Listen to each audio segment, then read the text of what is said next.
Ici le philosophe jovialiste André Moreau. Êtes-vous heureux? Un peu? Passablement? Immensément? Je vais vous dire la raison pour laquelle je suis un homme qui est considéré comme le plus ridicule qui soit. C'est que j'ai toujours senti en moi un grand bonheur, et ce bonheur, j'en ai fait ma marque de commerce. Beaucoup de gens ont été agressés par mon bonheur.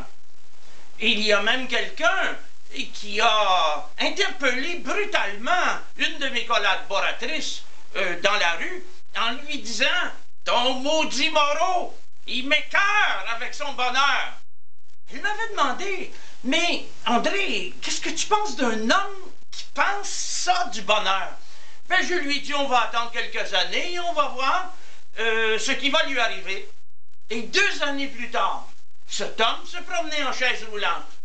On ne peut pas dire du mal du bonheur sans devenir soi-même malheureux. C'est inévitable. Le bonheur est une vertu des temps difficiles. Mes amis, le monde que nous avons connu va s'écrouler. Il ne restera plus pierre sur pierre de tous ces édifices du capitalisme moderne, du mercantilisme véreux, dirigé par ces éminences grises du pouvoir, exemple de nullité satisfaite et de banalité médiocre. Le temps est venu de donner un visage à nos rêves, et cela ne pourra se faire qu'en essayant de tout cœur de vivre ce bonheur.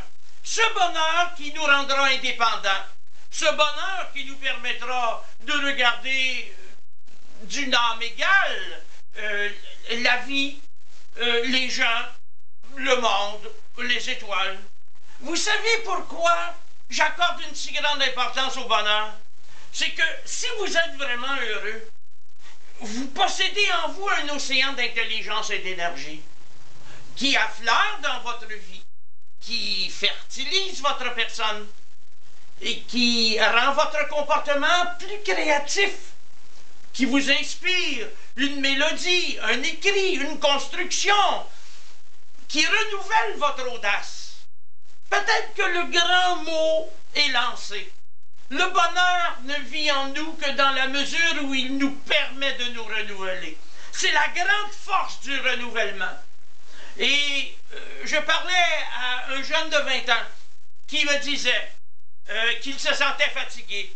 Et je lui disais, sens-toi Dieu et regarde ce qui arrivera de ta fatigue.